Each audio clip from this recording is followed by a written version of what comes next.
श्री कृष्ण श्री कृष्ण श्री कृष्ण। गुरुर्ब्रह्मा गुरुर्विष्णु गुरुर्देवो महेश्वरः गुरुः साक्षात् परं ब्रह्म तस्मै श्री गुरवे नमः। तस्मै श्री गुरवे नमः।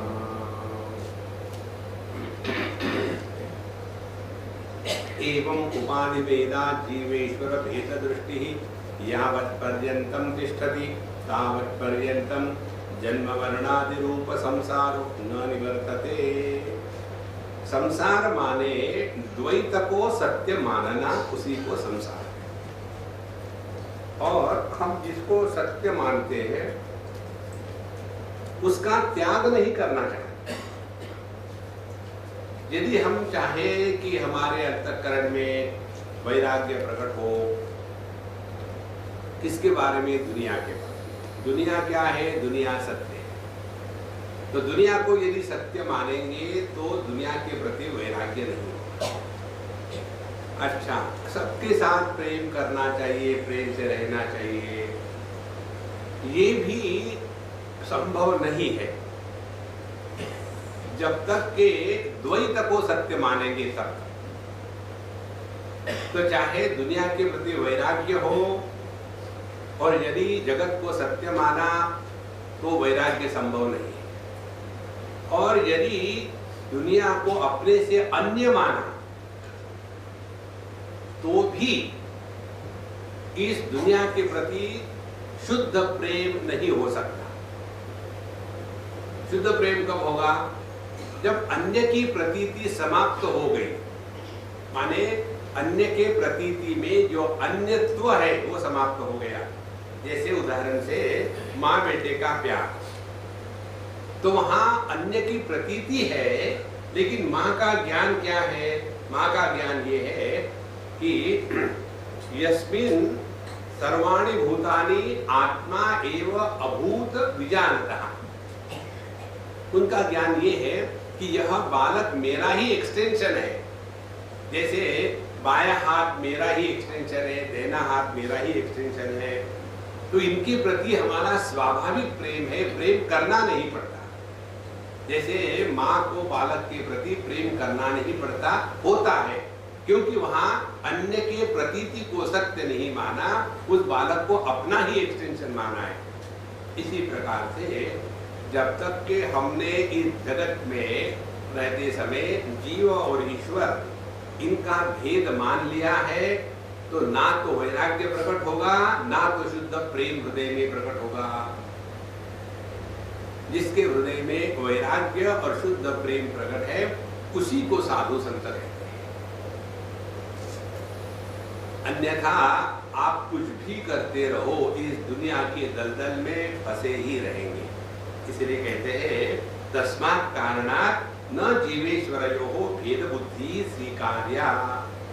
इस कारण से हमने कभी भी जीव और ईश्वर इनमें भेद बुद्धि को स्वीकार नहीं करना चाहिए। यहाँ तक हम लोगों ने कल देखा था। अब यहाँ एक प्रश्न उठाते हैं, ननु साहंकारस्य किंचिन्यस्य जीवस्य निराहंकारस्य सर्वज्ञस्य ईश्वरस्य तत्त्वमसीति महावाक्यात् कथम अभेद बुद्धि स्यात् उभयोः विरुद्ध धर्माक्रांतत्वात्। प्रश्न उठाया। जीव कौन है? साहंकार, अहंकार युक्त है, और किंचिज्ञ है, यह सर्वज्ञ नहीं है। और ईश्वर कौन है? निरहंकार है और सर्वज्ञ है। माने जहां अल्पज्ञ होगा वहां अहंकार होगा, जहां सर्वज्ञ है वहां अहंकार नहीं है। अब हमारा ज्ञान कैसा है? अल्पज्ञ, यही देहमय हूं, सब देहमय नहीं हूं, तो वहां अहंकार पैदा हो गया। और ईश्वर का ज्ञान क्या है?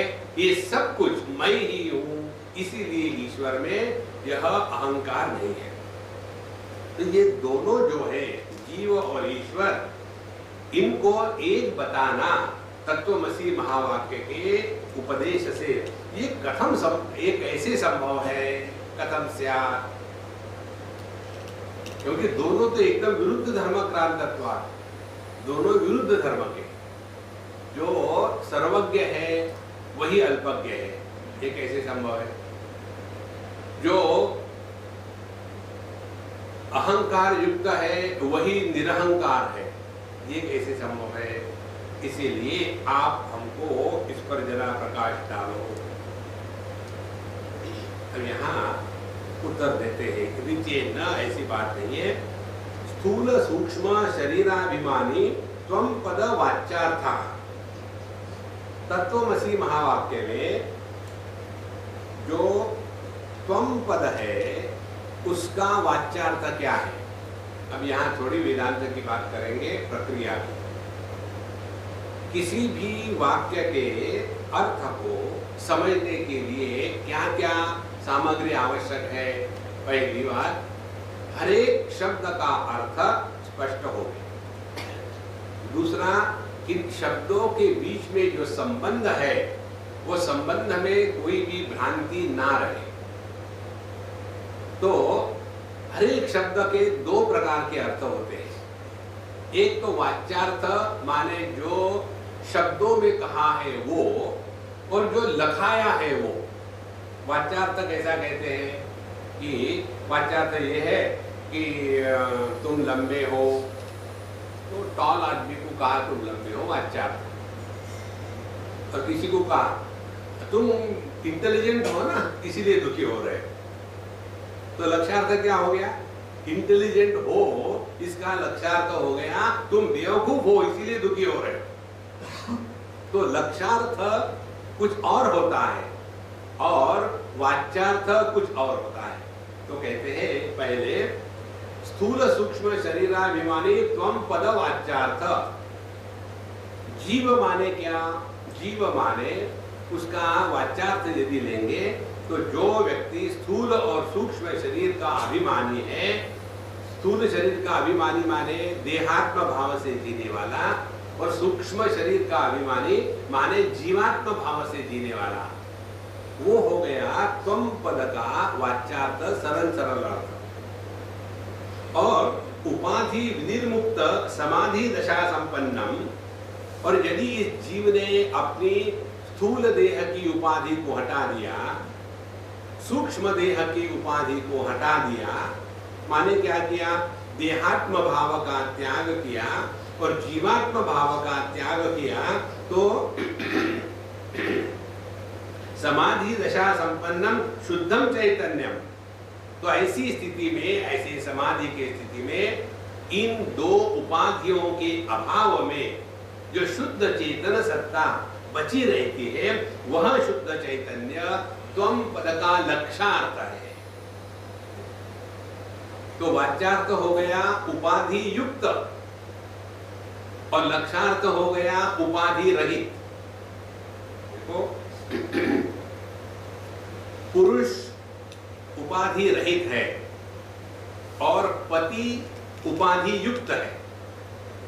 तो जब हम दुखी होते हैं कि मैं बड़ा दुखी हूं, तो इस मैं के दो अर्थ निकलेंगे। मैं का यदि हमने वाच्यार्थ किया तो मैं पति दुखी हूं, और मैं यदि लक्ष्यार्थ किया तो मैं दुखी हो ही नहीं सकता। माने जब उपाधि से प्रभावित होकर के जीते हैं तब उसको जीव कहते हैं। जब उपाधि में प्रकट होते हैं लेकिन उपाधि के द्वारा प्रभावित नहीं होते, तब उसको शुद्ध चैतन्य कहते हैं। ये हो गया लक्ष्यार्थ। इस प्रकार से तत्वमसी महावाक्य का अर्थ समझने के लिए, माने जीव और ईश्वर एक है, ये समझने के लिए दोनों की उपाधियों का त्याग होना आवश्यक है। दोनों की उपाधि अत्यंत आवश्यक। यदि हमने ये कल्पना करी कि हमने अपने उपाधि का त्याग कर दिया, अन्नमय कोश, प्राणमय कोश, पंचकोशों को हटा दिया, जीव भाव का त्याग कर दिया, तो हम ईश्वर हो जाएंगे? नहीं, ईश्वर नहीं हो जाएंगे, हम जड़ हो जाएंगे। इसलिए यदि हमने इन उपाधियों का त्याग कर दिया और ईश्वर को बनाए रखा, तो हम केवल ख्याली पुलाव खा रहे हैं। इसलिए दोनों की साथ साथ साधना चाहिए। तो पहले स्थूल शरीराभिमान, स्थूल सूक्ष्म शरीराभिमानी त्वं पद वाच्यार्थ, उपाधि निर्मुक्तः समाधि दशा संपन्नम शुद्धम चैतन्यम त्वं पद लक्ष्यार्थः। इस प्रकार से इस तत्वमसि महावाक्य के उपदेश में ये बताया गया है। यदि तुम अपने को स्थूल सूक्ष्म देह के साथ बांध के रहोगे तो जीवन में मुक्ति नहीं है। ये मूल भेद है वेदांत में और अन्य शास्त्रों में। अन्य शास्त्रों में मैं को मुक्त करने की बात होती है, वेदांत में मैं से मुक्ति देते हैं। हमको मैं से मुक्त होना है। जब तक हम इस मैं का ठिकाने पर लगाने का नहीं सोचेंगे, तब तक के कर्म करते रहो, योगा करते रहो, भक्ति करते रहो और दान धर्म करते रहो, कुछ भी नहीं होगा। एकदम स्पष्ट होनी चाहिए। ये तो बस अपना भजन करते रहो और गाने गाते रहो, तबला बैठी करो, टाइम पास हो जाता है, लेकिन आध्यात्मिक प्रगति के नाम पर कुछ भी नहीं। और हम आपको एक बात बताते हैं, ये आप समझे पूजा पोथी करो, भजन कीर्तन करो, इसमें मनुष्य का मन जिंदगी भर नहीं लग सकता, क्योंकि मनुष्य का मन कभी भी एक ही वस्तु के प्रति जो परिच्छिन्न हो, लंबे समय तक लगाने के पश्चात उसमें से रस निष्पत्ति नहीं होती। ये बात हमने सीखी गोवा में। वहाँ एक स्टील फाइल की फैक्ट्री है, जो रफ एज वाली होती है ना, फाइलिंग करने के लिए। तो कानस जिसको कहते हैं, लोहे की बहुत बड़ी फैक्ट्री, कम से कम 300-400 लोग उसमें काम करते हैं। तो हमको वहाँ ले गए दिखाने के लिए। तो हमने कहा हम किसी लेबर से बात कर सकते हैं क्या? मैंने हाँ कर सकते हैं। एक के पास उठ गए हो, उसको पूछा कितने साल से काम कर रहे हो? बोले 20 साल। मैंने बोला मैं बात कर रहा हूँ, आपके काम में दखल तो नहीं होगी? बोले नहीं, ये तो मैं आपसे बात करते करते भी करता हूँ। क्यों? बोले मैं इतना एक्सपर्ट हो गया हूँ कि कोई भी करते रहो, ये फटाफट होते रहता है, मुझे देखना भी नहीं पड़ता। फिर इसमें मजा आता है। क्या मजा महाराज! अब खाना कमाना है, बच्चों बीवी को पालना है तो करना। इसमें क्या मजा है? यहाँ से उठाया वहाँ टक, इसमें क्या मजा है? माने जिस कार्य में व्यक्ति मैकेनिकल हो जाता है, वहां रस निष्पत्ति नहीं होती।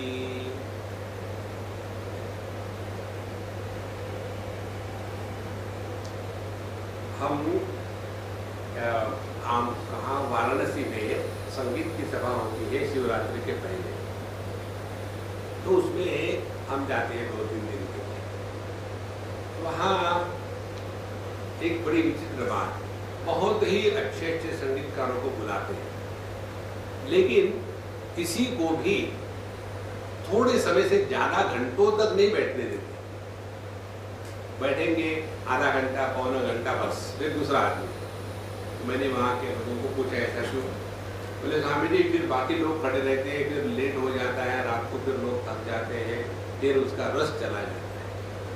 कितना भी अच्छा संगीतकार हो, शंकराचार्य भगवान कहते हैं वीणा वादन सौंदर्यम भुक्तये न तु मुक्तये।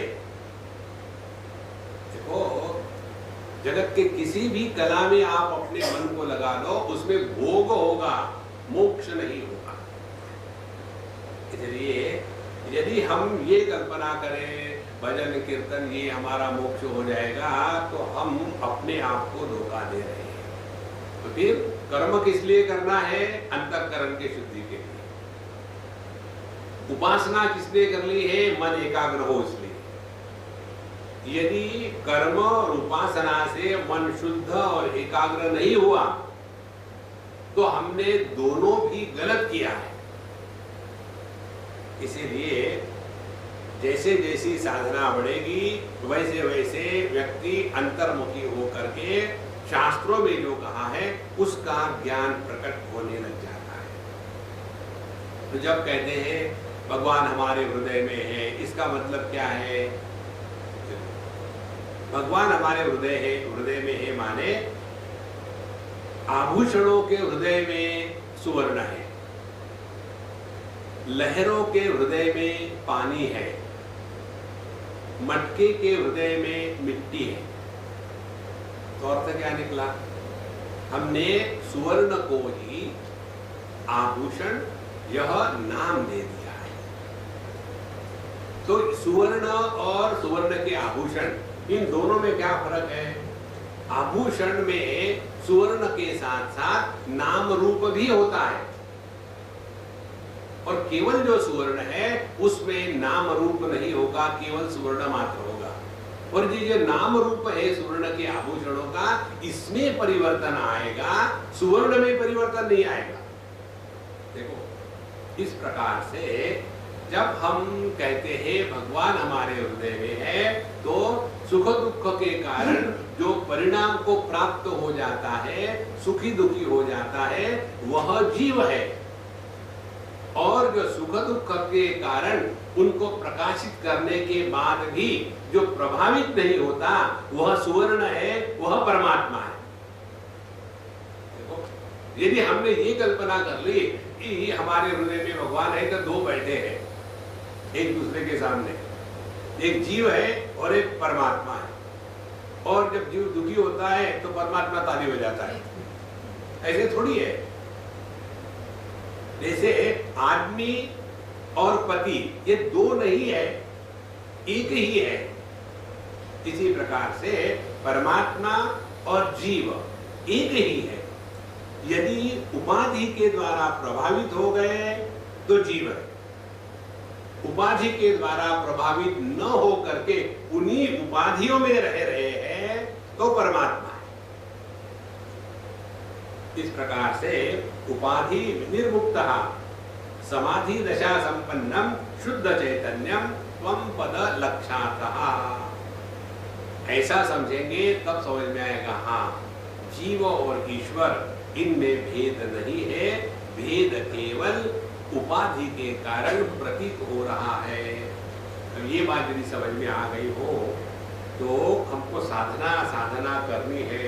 इसका अर्थ क्या होगा बताओ? इसका अर्थ सरल यही होगा, उपाधियों से मुक्त होना।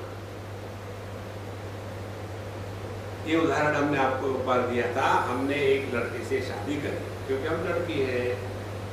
फिर हिंदुस्तान में लड़के के साथ शादी करो तो सास ससुर फ्री मिलते हैं। जैसे एक मैट्रेस को खरीदो तो 2 तकिए फ्री मिलते हैं, तो हमको भी सास ससुर फ्री मिलते हैं। जो वस्तु फ्री देते हैं ना, वो एक्सेस होते हैं, स्टोर करने की भी जगह नहीं, इसीलिए उसको निकाल दो। तो हमको भी वैसा हुआ। और जो वस्तु फ्री मिलती है वो यूजलेस होती है। तो ये जो सास ससुर मिले यूजलेस, और इन्हीं के कारण बहुत परेशान थी मैं। और फिर वेदांत का श्रवण किया, फिर चिंतन शुरू हो गया, ये सास ससुर मेरे जीवन में कैसे आए। फिर मैंने एक आदमी को उपाधि के रूप में धारण किया कि ये मेरा पति पावन सीताराम है। जहां मैंने उस उपाधि को धारण किया, मैं पत्नी बन गई, और उसी के साथ साथ ये सास ससुर चिपक गए। अब मुझे सास ससुर से छुटकारा पाना है तो क्या करना पड़ेगा? निधिध्यासन शुरू। उपाधि निर्मुक्त समाधि दशा संपन्नम शुद्ध चैतन्यम शुरू हो गया। और फिर कल्पना अच्छी हो गई कि चलो इसको छोड़ देते हैं, दूसरे किसी को पकड़ेंगे जिसको माँ बाप नहीं। फिर फ्री का चक्कर नहीं थे।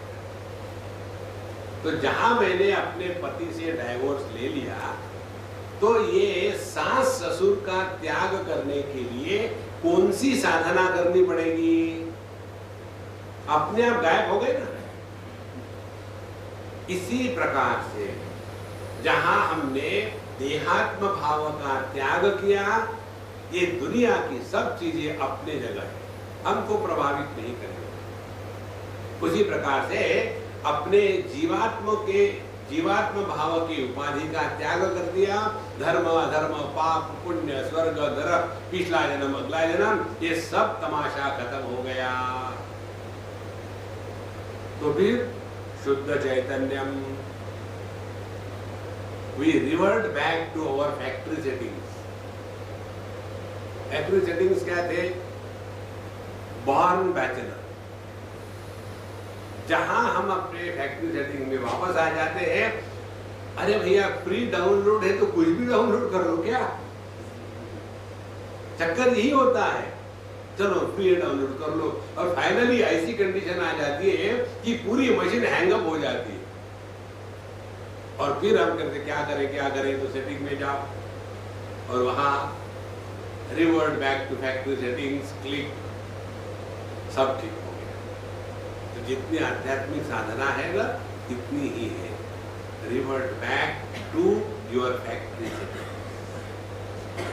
जब मनुष्य पैदा होता है तब उसमें मैं तू ये नहीं होता महाराज। उसमें पाप पुण्य नहीं, धर्म अधर्म नहीं, मेरा तेरा नहीं, सुख दुख नहीं, केवल होना मात्र है। इसीलिए बालक की जो हंसी होती है, उसमें जो निरागसता होती है, वो बुढ़ाओं की हंसी में नहीं आती। कारण क्या है? दोनों को दांत नहीं है लेकिन बुढ़ाओं के दांत गिरने के चांसेस है, पर बच्चे के डेंजर होता ही नहीं, तो गिरेंगे काहे से? देखो संतो, इस प्रकार से उपाधि दशा से विनिर्मुक्त हो गए तो हम अपने स्वरूप में आके बैठे। इसी प्रकार से एवं सर्वज्ञत्वादि विशिष्ट ईश्वर तत्पदार्थ वाच्यार्थः। तो त्वम पद को हमने देख लिया, अब तत्पद की बात करते हैं। तत् माने ईश्वर। तो ईश्वर कौन है? सर्वज्ञत्वादि विशिष्ट, जो सर्वज्ञ है, सर्वशक्तिमान है, सर्वव्यापी है, ऐसे गुणधर्मों से जो युक्त है उसको ईश्वर कहते हैं। तो परमात्मा पर पंचकोशों की उपाधि चढ़ाई तो उसको जीव कहा। उसी परमात्मा पर माया की उपाधि चढ़ाई तो उसमें गुण प्रकट हो गए कि वह सर्वज्ञ है, सर्वशक्तिमान है इत्यादि, तब उसी परमात्मा को ईश्वर कहा। देखो, तो उपाधि के कारण एक ही परमात्मा को जीव और ईश्वर, ये दो प्रकार से संबोधित किया गया है। एक बार हम अभी बिट्स पिलाने गए थे, तो किसी के घर गए, उनके घर के जो बुढ़ाऊ है वो 92-94 नॉट आउट है, और 3-4 जनरेशन एक घर में रहती है। तो मैं जब गया तो छोटे बच्चे ने कहा, ए पापा स्वामी जी आ गए। तो बुढ़ाऊ बैठे थे, उसी आदमी को बुढ़ाऊ ने कहा, बेटा स्वामी जी के लिए कुछ खाने का बंदोबस्त करो। तो मैंने कहा कि भाई मुझे कंफ्यूजन हो रहा है, इस व्यक्ति को एक ने तो पापा कहा और आप बेटा कह रहे हो, ये क्या 2 in 1 है? तो बेटा किसने कहा और पापा किसने कहा? क्या उन्होंने दो को संबोधित किया है? एक ही है, केवल उपाधि के कारण दो प्रकार से लखाया गया।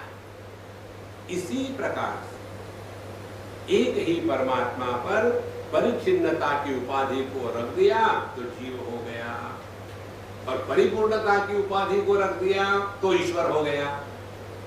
परमात्मा परिच्छिन्न और परिपूर्ण इन दोनों के परे, तो सर्वज्ञत्वादि विशिष्ट ईश्वर तत्पद वाच्यार्थः, और उपाधि शून्यम शुद्ध चैतन्यम तत्पद लक्ष्यार्थः।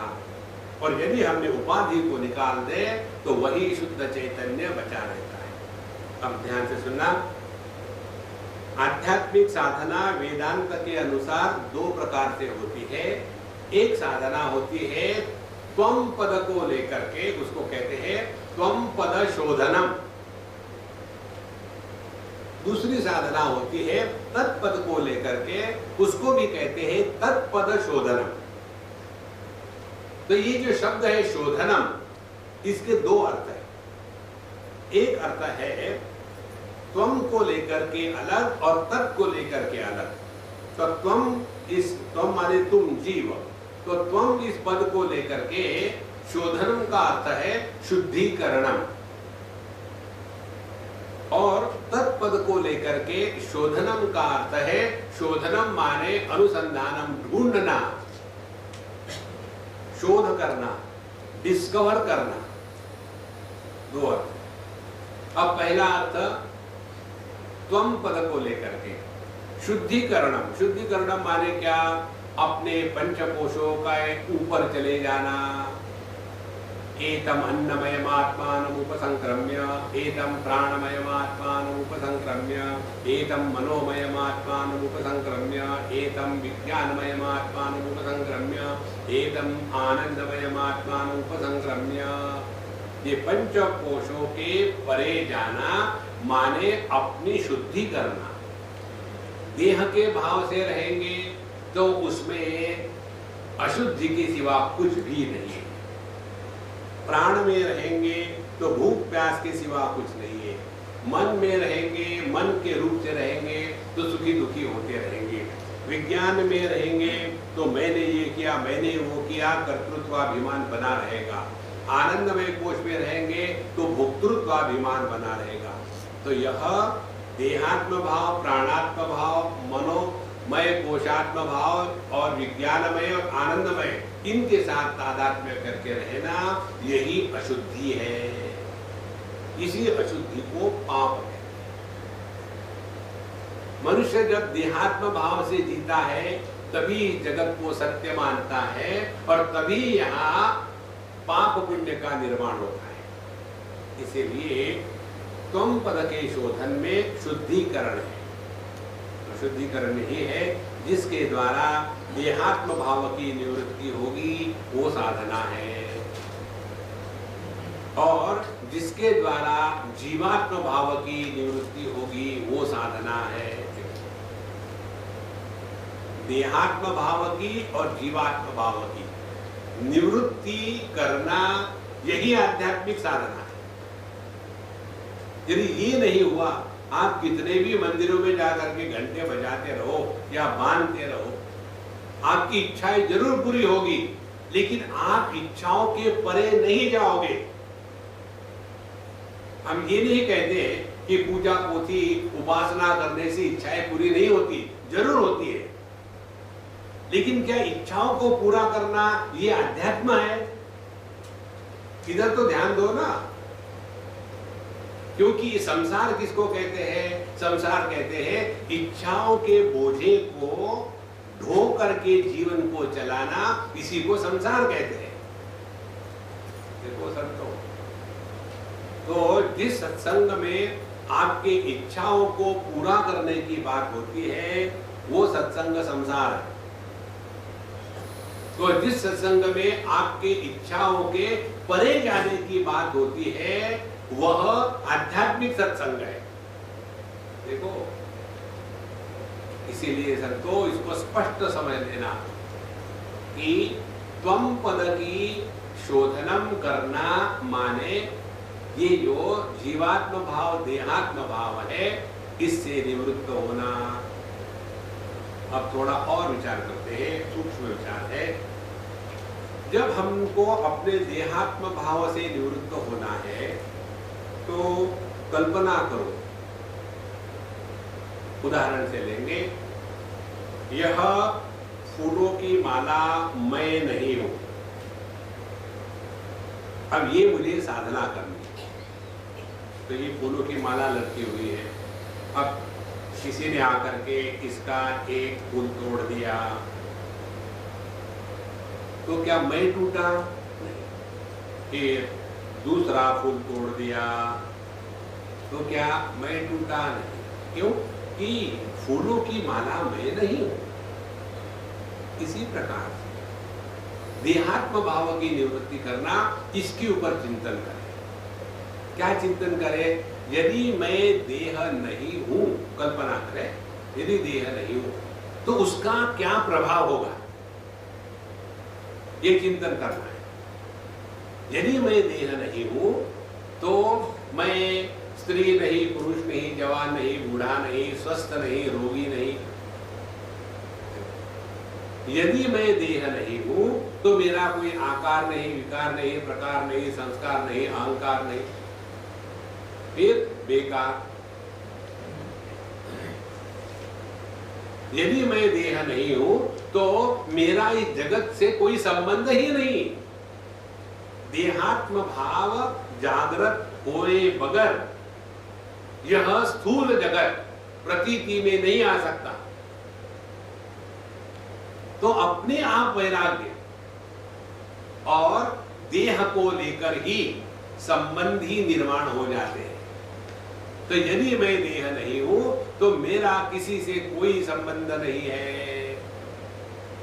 अच्छा, ये बात होगी यदि मैंने देहात्म भाव का त्याग किया तो ऐसा होगा। हाँ जी, ऐसा होगा। अब समझ में आ गई साधना। क्या समझ में आ गई? अपने देह को लेकर के परेशान होने की बात नहीं, क्यों? देह तो अपन है ही नहीं। देह को लेकर ही सभी संग्रह होता है, तो संग्रह बुद्धि अपने आप शांत हो जाएगी। देह को लेकर के संबंध होते हैं, तो संग्रह और संबंध इनके कारण दुखी होकर के रहना, यह देहात्म भाव का प्रभाव है। तो यदि हमने देहात्म भाव का निराकरण कर दिया तो क्या होगा? संग्रह और संबंध ये हमको दुखी करना संभव ही नहीं। तो फिर सवाल ये आता है, फिर दुनिया में कैसे रहे?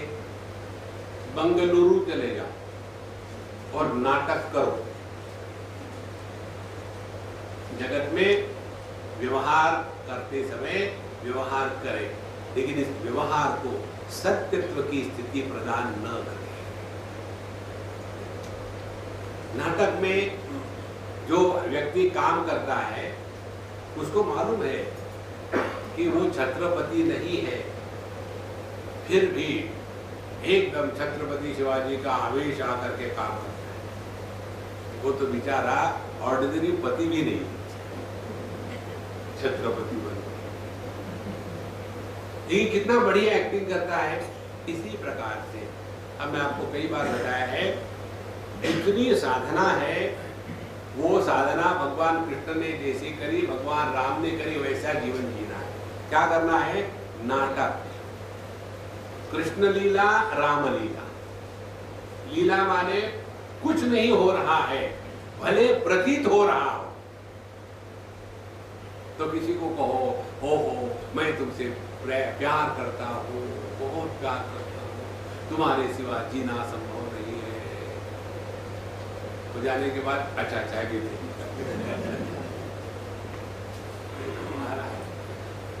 जितने आप नाटक करोगे ना, उतना आप वर्तमान में 100% रहोगे, और जितना वर्तमान में 100% रहोगे, आपका प्रेम शुद्ध होगा।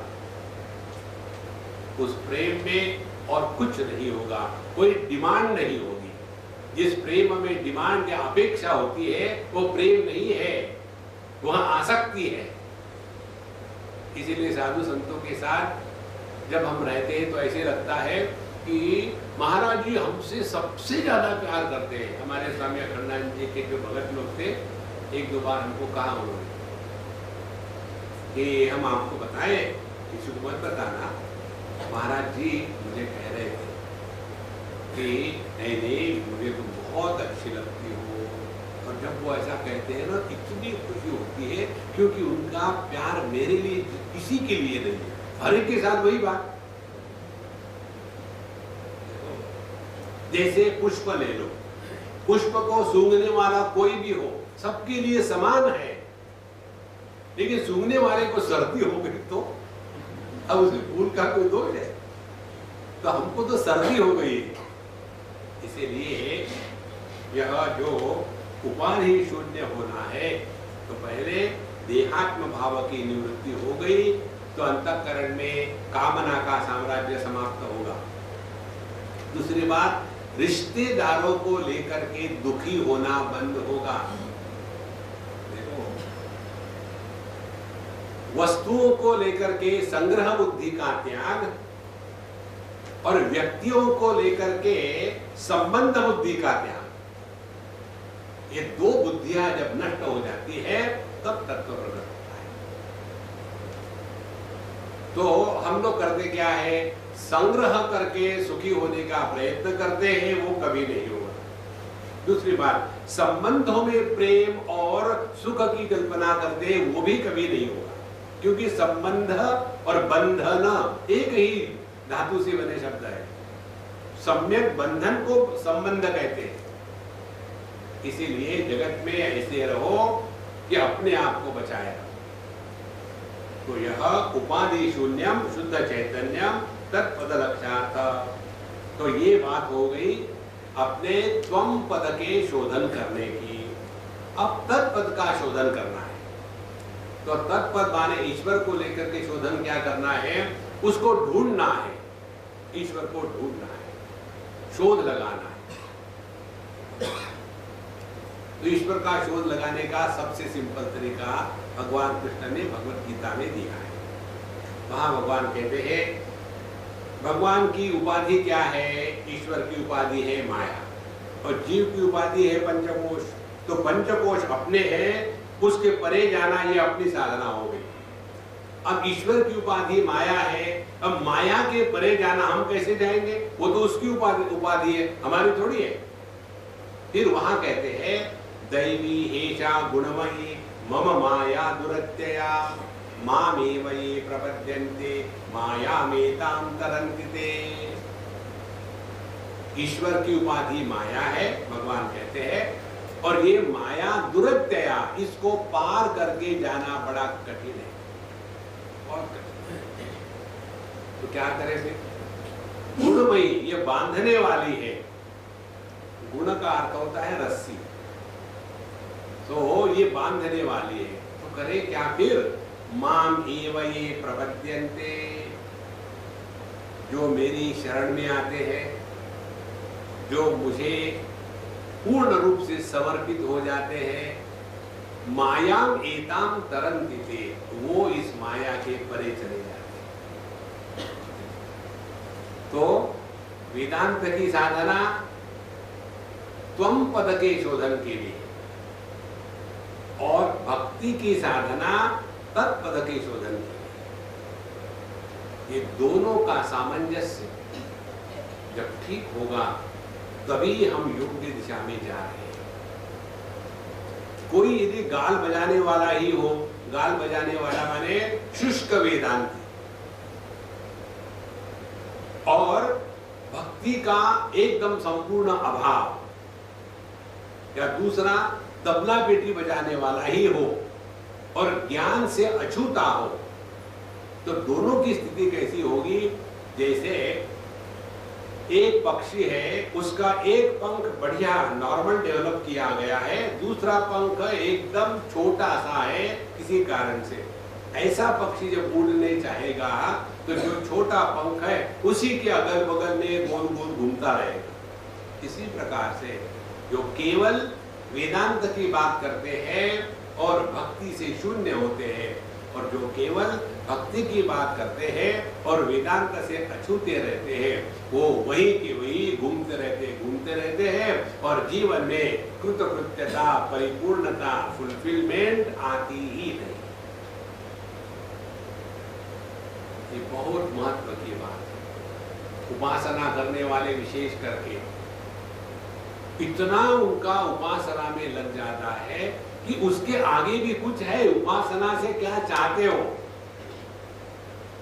जब तक के जगत के विषय वस्तु के प्रति इच्छाएं मन में होगी, तब तक के उपासना माने इच्छाओं को पूरा करने का एक नया मार्ग, हम आपको एक उदाहरण देते हैं। एक बार हम मानसर में गए थे, गुजरात में, वहाँ कैंप था और वहाँ एक महात्मा जी आए, बड़े फक्कड़ टाइप के थे, चप्पल नहीं, जूते नहीं, ऐसे ही बाल बिखरे हुए हैं, कपड़े कैसे कैसे हैं। और हम झूले पर बैठे थे, झूलेलाल बनकर। तो आके बैठे जमीन पर, हमारे घुटनों पर हाथ रखा और उनका अपना फकीरी भाषा में बोलना शुरू हो गया। तो बाकी के जो लोग थे वेदांत वाले, वो घबरा गए, कौन आदमी है, कैसे बात कर रहा है। हमने कहा महात्मा जी हम लोग अंदर जाके बैठते, ये लोग घबरा गए। हम अंदर जाके बैठे और फिर उन्होंने हमको ये कहा वो कहा, बोले आप ऐसा करो, आप 25,000 बार हनुमान चालीसा कहो। क्यों? बोले उससे आपको फायदा होगा। कुछ नहीं चाहिए, फायदा क्या होगा? नहीं, आप उससे आपको लाभ होगा। ना मुझे कुछ चाहिए नहीं, तो लाभ आने की बात आती कहाँ है? अच्छा, ये 25,000 ज्यादा है तो 5,000 करो। हमने क्या भाव कर रहे हो? आप समझते नहीं, आपको उसमें लाभ होगा। हमने कहा लाभ तब होगा ना कि जब मैं कुछ चाहता हूं, मुझे कुछ नहीं चाहिए। पता नहीं, आप बड़े विचित्र निकले। हमने कहा मैन्युफैक्चरर्स डिफेक्ट है, क्या करूं? बोले मेरे लिए करो ना। आपके लिए करेंगे, लेकिन गारंटी नहीं कब करेंगे, होगा तो होगा, नहीं तो नहीं होगा। तो बोले आप ऐसा क्यों कहते हैं? हमने कहा कि हम आपके सामने नाटक नहीं कर रहे। देखो, यदि हमारे अंतःकरण में कोई भी इच्छा हो और उसके लिए उपासना करेंगे, अपनी इच्छा को पूरा करने के लिए, तो यही संसार है। देखो, भगवान का नाम टाइम पास करने के लिए ले लो, अच्छा टाइम पास हो जाता है, तब ठीक है उपासना। नहीं तो इतनी प्रदक्षिणा करेंगे, उपवास करेंगे, ताकि क्या होगा? नहीं, स्वास्थ्य बना रहेगा। किसका? शरीर का, दिमाग आउट।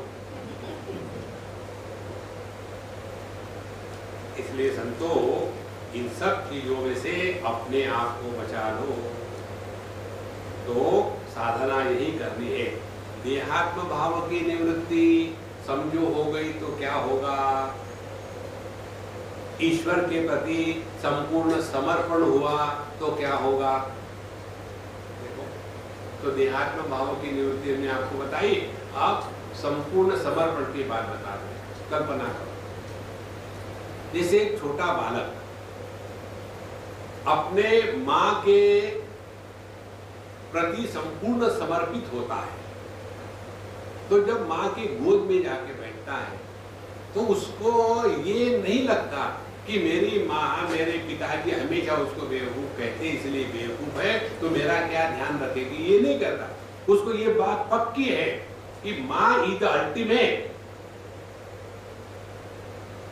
वो माँ के शक्ति पर, उनके इंटेंशंस पर कोई डाउट नहीं करता। इसी प्रकार से जीवात्म भाव का त्याग होने के बाद, त्याग होने के लिए ईश्वर के प्रति समर्पण होना, और ईश्वर के प्रति समर्पण होना माने जो हमारे जीवन में हो रहा है उसी में हमारा उद्धार छिपा हुआ है। जो भी कुछ हो रहा है, जब सब ठीक ठाक होता है तब ईश्वर की बड़ी कृपा है। मानो हम भगवान को ओब्लाइज कर रहे हैं, रिकॉग्नाइज कर रहे हैं। जीवन में कुछ भी हो रहा हो, अच्छा या बुरा, उसमें ईश्वर का अनुग्रह ही होता है। जैसे सूर्य अंधकार नहीं दे सकता, इसी प्रकार से भगवान अनुग्रह के सिवा और कुछ नहीं कर सकता। माने क्या? अपने जीवन की प्रत्येक घटना हमको जब परमात्मा का स्मरण दिलाने में समर्थ होती है, तब हमारा समर्पण पूर्ण हो गया है, तब शरणागति पक्की है। देखो, जैसे भगवद गीता का प्रथम अध्याय विषाद योगो नाम, विषाद कभी योग हो सकता है? विषाद तो रोग है, लेकिन उसको योग क्यों कहा? इसीलिए इसी विषाद के कारण अर्जुन को भगवान के विश्व रूप का दर्शन हो गया। तो जिस दुख के कारण भगवान के विश्व रूप का दर्शन हो गया, क्या वो दुख था क्या? देखो, हमारे जीवन में एक आध ऐसी घटना दुर्घटना हो जाती है जिसके कारण हम अपने आप को अंतर्मुखी बना करके प्रभु के चरणों में समर्पित करने के लिए सक्षम हो जाते हैं। तो वो दुर्घटना नहीं है, वो भगवान का अनुग्रह है। देखो महाराज, ये बात एकदम स्पष्ट समझ लेनी है। इसीलिए भगवान के प्रति समर्पण माने जीवात्म भाव का त्याग और पंचकोशों के ऊपर उठना माने ये खेलना कि यदि मैं देह नहीं हूं तो कैसा अनुभव होगा, तो क्या ये ईंट पत्थर मेरे रहेंगे, ये जो मकान दुकान है ये मेरे रहेंगे, ये रिश्ते नाते क्या ये मेरे हैं? यदि मैं देह ही नहीं हूं तो चलो मर के देखते। तो मरना माने क्या? अपने गहरी नींद का विश्लेषण करना। जब गहरी नींद में हम होते हैं उस समय हम स्त्री नहीं, पुरुष नहीं, बगल में बीवी सोती रहती है, लेकिन पति महाराज को पता ही नहीं। कारण इसका भी देहात्म भाव खत्म हो गया, उसका भी देहात्म भाव खत्म हो गया। तो उस समय वो पति पत्नी थोड़ी होती है। जैसे जैसे आप इसका विश्लेषण करोगे तो आपको धीमे धीरे प्रभु के अनुग्रह से देहात्म भाव से ऊपर उठ जाना, यही आध्यात्मिक साधना है। ये दिमाग में बैठेगा। देखो, पूरी साधना इसी के लिए, ये इच्छा पूरी हो जाए, वो इच्छा पूरी हो जाए। भगवान की प्रार्थना भी बड़ी विचित्र है। एक बालक शाम को सोते समय भगवान से प्रार्थना कर रहा था, भगवान मुझे 5000 साल पहले पैदा कर दे तो कितना अच्छा होता, ऐसा क्यों किया तुमने? आमीन। तो माँ ने पूछा, ये क्या तुम प्रार्थना कर रहे? 5000 साल पहले पैदा कर दे तो उससे क्या होगा? मुझे इतने साल का हिस्ट्री नहीं पढ़नी पड़ती। तंग आ गया, ये यहाँ पैदा हो गया, वो वहाँ पैदा हो गया। तो एवं च जीवेश्वरयोः चैतन्य रूपेण अभेदे बाधक अभावः। इस प्रकार से जीव जब अपने चैतन्य स्वरूप को पहचानता है तभी वो परमात्मा चैतन्य स्वरूप है ये पहचान सकता है।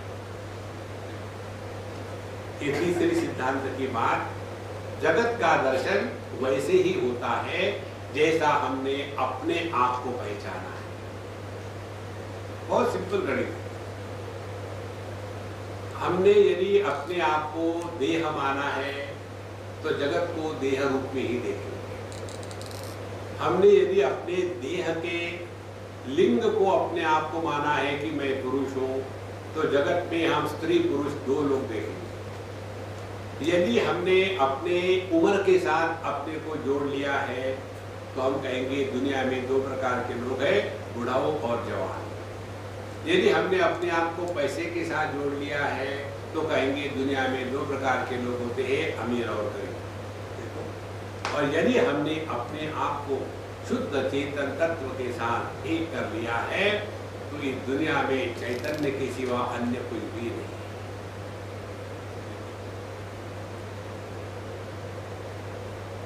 तो जितनी हमारी यह वेदांत की साधना पंचकोशों के परे जाकर के शुद्ध चेतना में निष्ठा प्राप्त करना, जितनी ये साधना आगे बढ़ेगी उतना हमारा भक्ति का प्रवाह सहज होता रहेगा।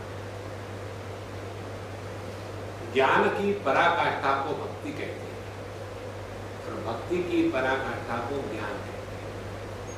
वो भिन्न नहीं है, एक है। तत्पद की प्रधानता से करी गई साधना को भक्ति मार्ग कहते हैं और त्वम पद की प्रधानता से किए गए साधना को वेदांत कहते हैं।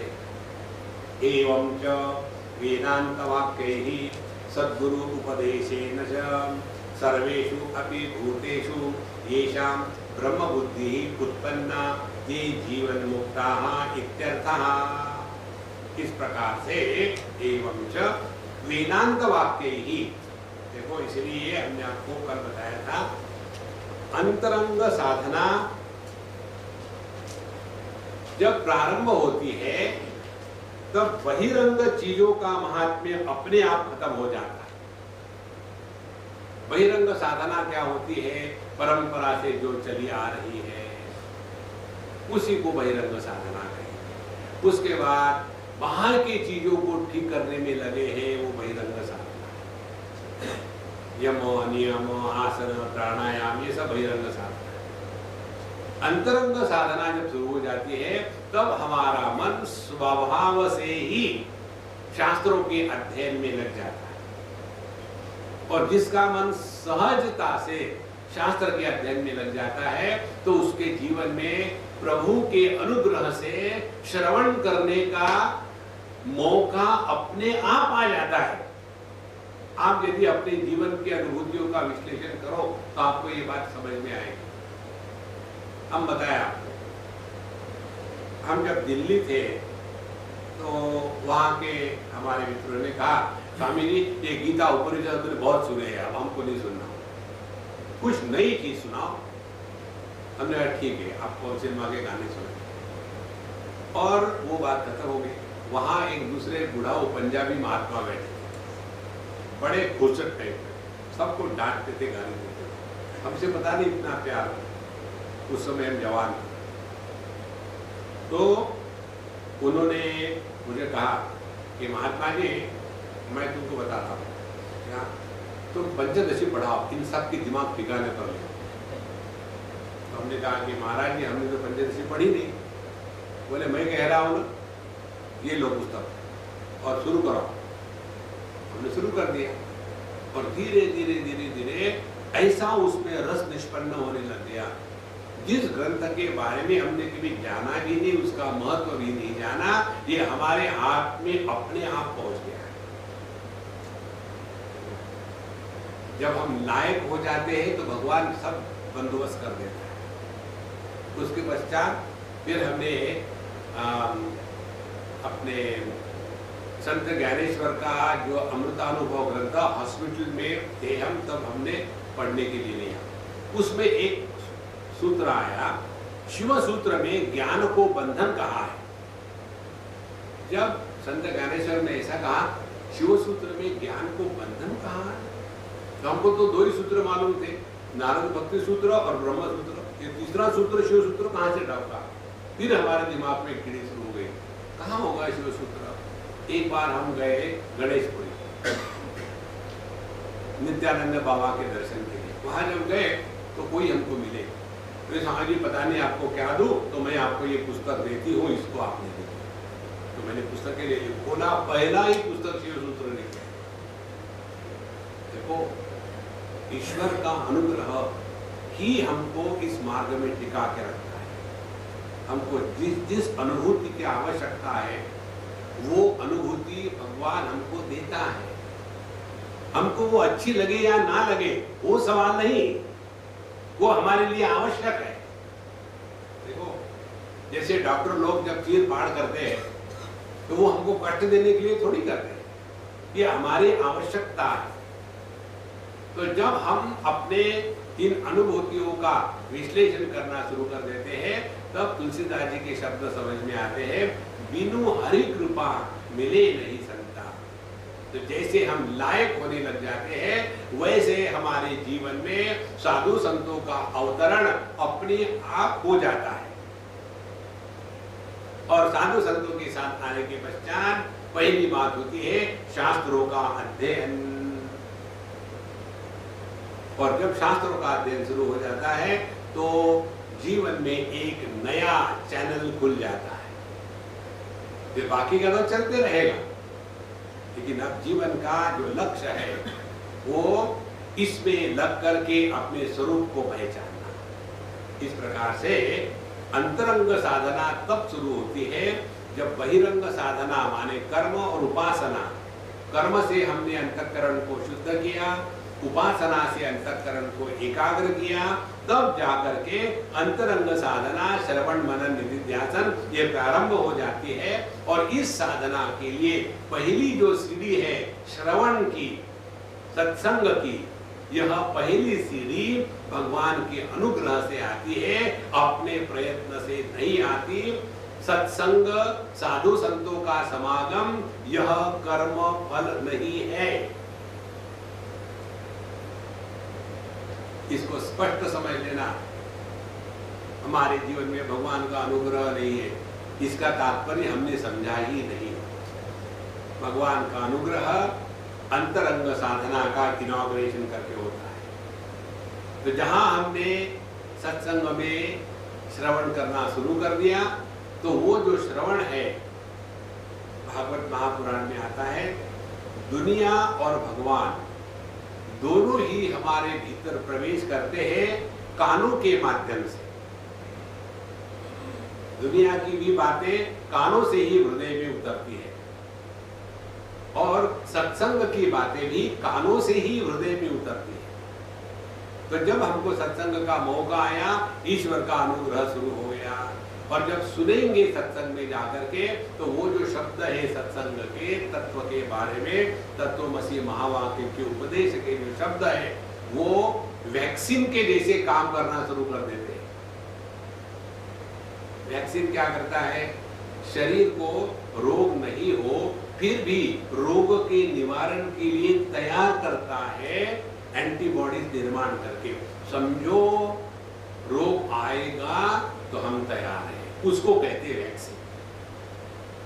इसी प्रकार से सत्संग के द्वारा हम अपने आप को अगले समय में आने वाले जो समस्या है उनसे निपटने के लिए तैयार हो जाते हैं। ये है श्रवण का मार्ग।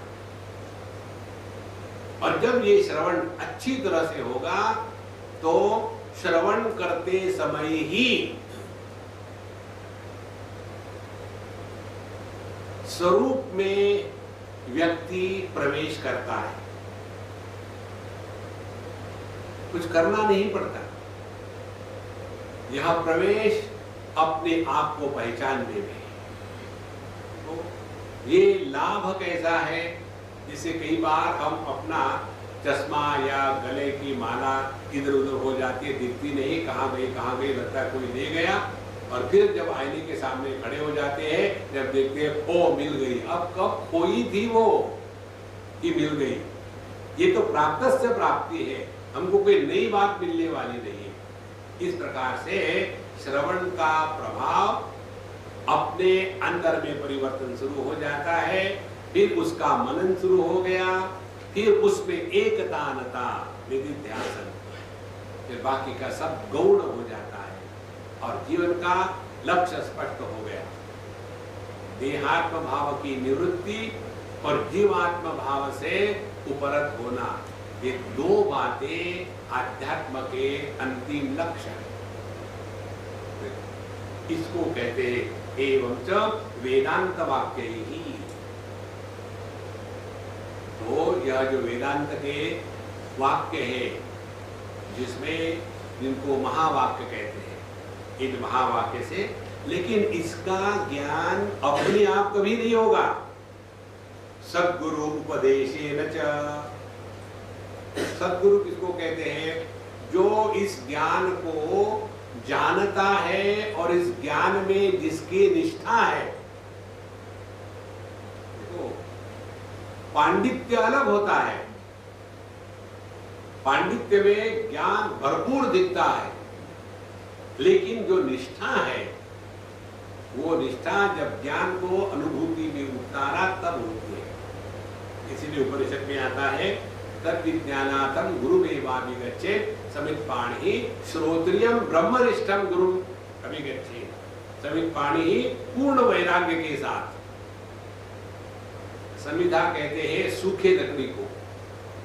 एक ने मुझे पूछा था, स्वामी जी हमने एक उपनिषद में पढ़ा कि सूखी लकड़ी लेकर के महात्माओं के पास जाना चाहिए। हमने कहा सत्संग सुना नहीं क्या? बोले नहीं, मैं पुस्तकें पढ़ लेता हूँ, मुझे संस्कृत आती है और गीता प्रेस की ऐसी पुस्तकें मैं पढ़ लूँगा। उसमें ये बात समझ में नहीं आई कि सभी पानी माने सूखी लकड़ी लेकर के गुरु महाराज के पास क्यों पहुंचना है।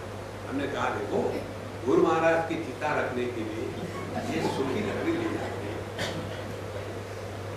तो 10-12 विद्यार्थी पहुंच गए, हो गई लकड़ी पूरी, हाँ चढ़ाओ, गुरु महाराज की चिता जला दी। इसीलिए शब्दों के अर्थ को ग्रहण करने के लिए सत्संग का सुनना आवश्यक है। श्रवण उसका अर्थ है, शब्द है, पठन नहीं है। एक उदाहरण देते हैं हम आपको, इसका जो मूल भेद है समझाने के लिए। एक अम्मा, पता नहीं कहाँ है वो भगवान शंकराचार्य के शतश्लोकी इस ग्रंथ पर पीएचडी कर रही है। तो हम उस समय लोनावाला में थे, तो वो हमको आकर के कहते कि सामने वैसे ऐसा कर रहे हैं, तो हमको ये समझ में नहीं है, वो समझ में नहीं है। हमने उनको बता दिया। मैंने तुम क्या कर रहे हो? बोले मैं पीएचडी कर रही हूँ। तुम अपने गाइड को पूछो। बोले उनको तो पूछा है, फिर भी आपको पूछने में मुझे आनंद आता है। ठीक है, उसका पीएचडी हो गया, मुझे से दिखाया। हमने कहा भाई तुम्हारे गुरु महाराज को मिलना चाहते हैं? बोले हाँ, मेरे गाइड बम्बई में रहते हैं। तो बोले ठीक है। फिर उनका पता वता सब दे दिया, फोन कर दिया और हम उनके यहाँ पहुंच गए। अकेले पहुंचे उनके यहाँ, उनको पता चला कि हम जा रहे हैं। छोटा सा मकान, मुंबई में बड़े मकान होते भी नहीं।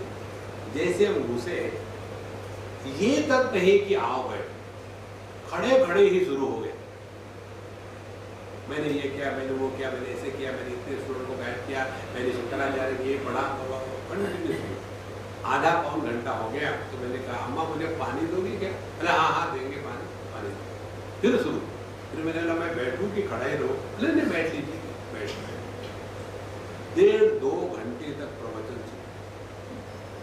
जब आदमी को उल्टी होती है ना, रोक नहीं सकता, शुरू हो गया। उसके बाद मुझे कहते हैं मुझे एक प्रश्न पूछना है। पूछो। ये जब कैसा करते? 2.5 घंटे 2 घंटे वेदांत पर प्रवचन दिया और उनके 10-12 पीएचडी के स्टूडेंट हैं। शंकर वेदांत में उनकी अथॉरिटी है। उन्होंने पूछा कि जब कैसा करते हैं? हमने कहा महाराज आपने पूछा है तो मैं बताऊंगा, लेकिन आपको पता है ना कि जब तक कि आप मेरे शिष्य नहीं बनोगे तब तक मैं आपको बता नहीं सकता। तो आप मेरे शिष्य बनो। आप मजाक कर रहे हैं? नहीं, मैं इस समय सीरियस हूँ। देखो, भगवान का नाम कैसे लेना ये भी मालूम नहीं। और वेदांत के प्रकांड पंडित, क्या उपयोग है इसका? जैसे गधे के पीठ पर सभी शास्त्र के ग्रंथ को लाद करके ले जा रहे हैं। गधा यही सोचता है इनको नीचे कब गिराओ और कब खाना शुरू करो। गधे को पढ़ना थोड़ी हो, खाने हैं। इंडियन गधे हैं ना, एजुकेटेड है। वो घास फूस नहीं खाते, वो अखबार खाते।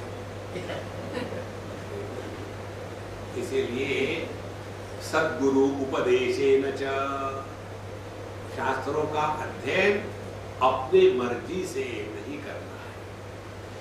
क्योंकि होता क्या है, हम इस दुनिया में जो देखना चाहते हैं वही देखते हैं, जो है वो नहीं देखते। एक लड़का एक लड़की, अब ये जो उदाहरण के लिए एक लड़का है, अब ये लड़की को देख रहा है, सभी दुनिया देखती है, लेकिन ये लड़का उस लड़की में वो देखता है जो उसने देखना चूज किया है। क्या चूज किया है?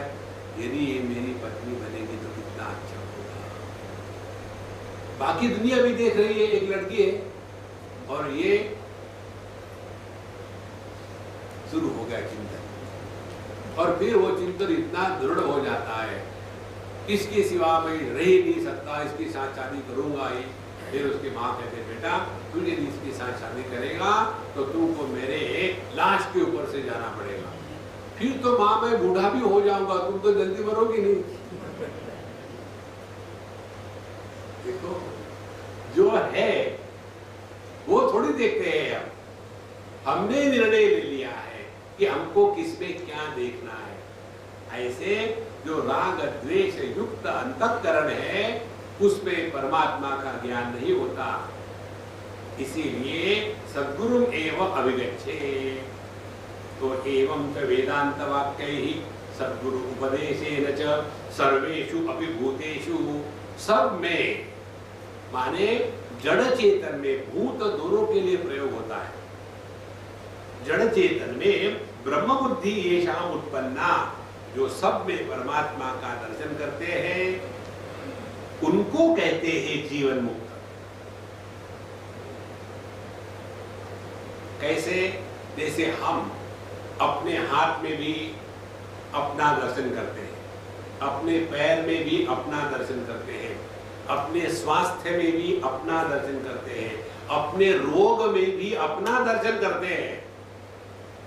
इसी प्रकार से जो जीवन मुक्त है, माने जिनका देहात्म भाव और जीवात्म भाव समाप्त हो गया है, वो इस जगत में उसी देह से, उसी अंतःकरण से प्रकट होंगे। लेकिन उनका प्राकट्य कैसा होगा? अब देह रूप से नहीं, वो देह में है लेकिन देह से परे है। जैसे कागज में छेद,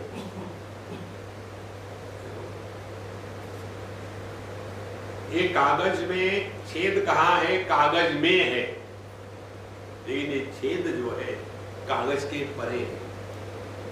इसी प्रकार से जीवन मुक्त पुरुष देह में रहते हैं लेकिन देह से परे है, मन से प्रकट होते हैं लेकिन मन के परे है। ये तभी होगा जब हमने इस ज्ञान को अपने जीवन में योग्य प्रकार से उतारा। ओम